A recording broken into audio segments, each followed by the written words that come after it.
In the recent budget speech, the Minister of Finance covered a great number of things, and the one in particular that we as a retirement industry was looking for was some more clarity on the two-pot system. Now, the two-pot system was mentioned, but literally only the implementation date, which is, I believe, the 1st of March 2024, and very little on the detail. And at the same time, that's what we need. That's what an industry needs. And I've got Dumo Mbethe here with me today, who's the CEO of Momentum Corporate, to explain a little bit about what those details are and why it's important. Why do we need this information to be able to successfully make this transition? Dumo, good afternoon. Good afternoon, Chris, and good afternoon to all your listeners, your viewers, and your readers. Thank you. Can you maybe share some of the details of what was not specified and why that is so important to us? Yes. So, Chris, the two-pot system has been quite a topical topic, if I can use the phrasing. And, it's one that comes at a time in the industry where there's been significant pressure on members. Financial stresses have been real.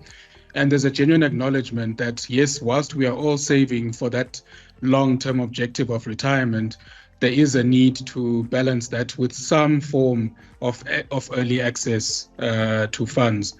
We also, find across the retirement and pensions industry that people do not necessarily save long enough. They don't stay invested long enough in the market.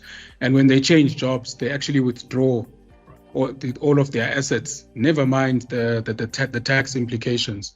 And, encouraging preservation of assets when people are changing jobs is something that will make a massive difference to the entire savings landscape in South Africa and to the retirement outcomes of South Africans.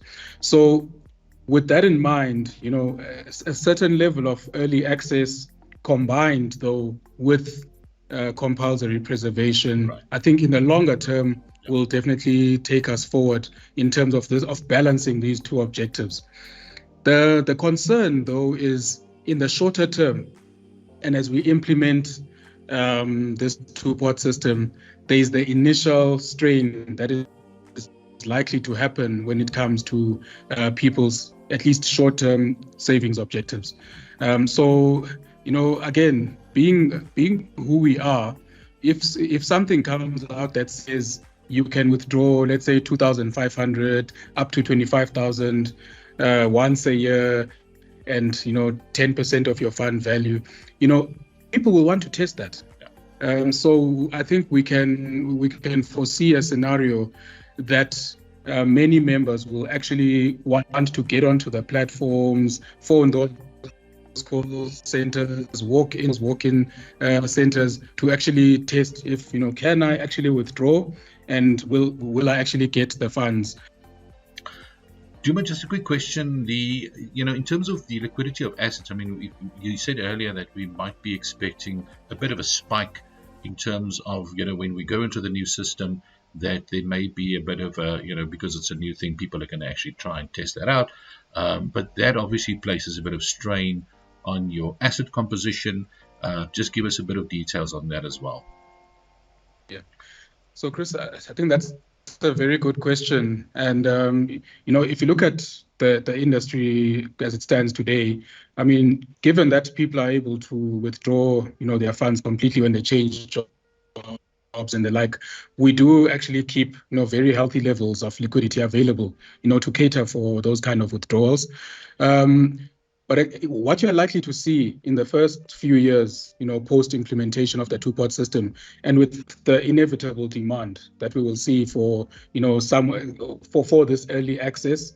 And I suppose another dimension here we will need to understand a lot better is around the vested rights for assets that have accumulated until the 1st of March 2024, and how the rules will apply to the vested pot and the new contributions. But I think the reality, though, is that at least in that initial phase, increased levels of liquidity will be required and will need to be carried by funds. So that does then mean that you have a smaller pool of assets that is available for investment in longer term type initiatives, especially in that infrastructure and alternative investment space, which actually, our economy dearly needs. If you look at, the national agenda around promoting investment in infrastructure projects and the like. So I think initially that's likely to be the trade-off that we will have to see, but definitely over an extended period of time. So into the longer term, the preservation requirement and that 2/3 that will actually be preserved all the way to retirement will mean in the longer term that actually we see more assets available for investment on a longer term trajectory. But initially, unfortunately, there will be a bit of pain in as far as that is concerned. Now, where we sit at this point in time is that there have been a number of papers that have been published. There's been commentary from the industry and other role players in as far as those papers are concerned. But we are waiting for the final version of the legislation, which will then inform what we need to implement as an industry come 1 March 2024. So that currently we don't really have a lot of clarity in terms of the specifics of what will need to be implemented.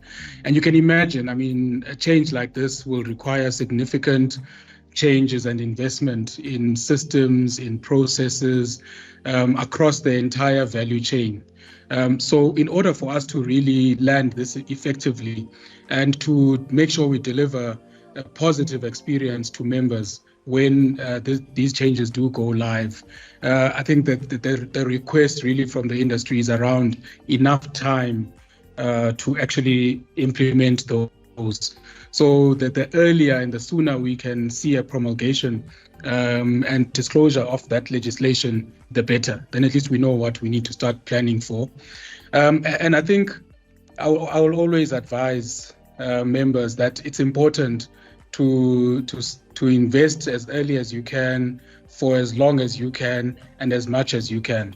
So whilst we are going to see this window opening around early access, let's just make sure that we don't lose sight of that longer term objective of saving for, successful retirement outcomes. We don't want to become burdens to our loved ones at that time, which is actually meant to be a celebration of life and enjoying a new chapter of life as we go into retirement.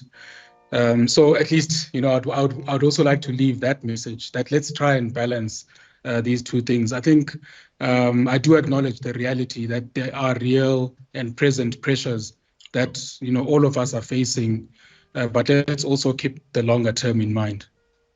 Fair enough. Yeah, it makes sense. And I think a lot's going to depend on the communication that the likes of us in the media and yes, yourselves at the coalface with these retirement funds and their members communicate out to people to show to them, what are the pitfalls of making those decisions, in those circumstances. And the other thing also, what you mentioned, is the sort of devil in the detail that we're waiting for in terms of being able to implement all of this and run with it successfully as an industry. So that's going to be quite an interesting one. And as you say, quite rightly, the sooner we get that sort of detail, the sooner we can gear ourselves to make this transition a success. Dumo, thank you very much. I really appreciate your time, and good luck. I think you guys are also one of the big administrators in the country in terms of dealing with this aspect, and I think it's a daunting task. So best of luck with that, and we'll certainly chat again soon. Thank you very much. Thank you very much, Chris. And we are staying on top of this, and we'll definitely make sure that we're able to deliver an excellent experience for members. Fantastic. All the best. We'll chat soon. Thank you. Thank you.